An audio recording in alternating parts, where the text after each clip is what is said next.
ma en ji mang'eny ong'eyo ni noter gi Lokitang, to Achieng Oneko nokoter Lokitang.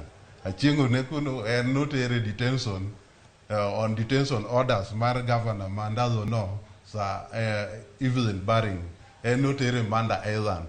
Koro kune manotwe to nikech jo wagunda go netemo manyo pogo jogi, nikech ka ng'iyo oganda mamoko mano makigi Achieng Oneko, ibiro yudo ni Achieng Oneko no emane nenore ni ne osomo.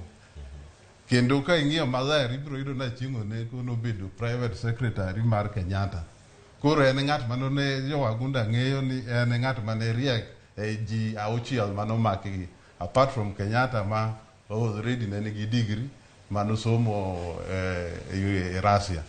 Then wan gi jaduong' manosenindo ma thuondi kabisa, Tom Mboya.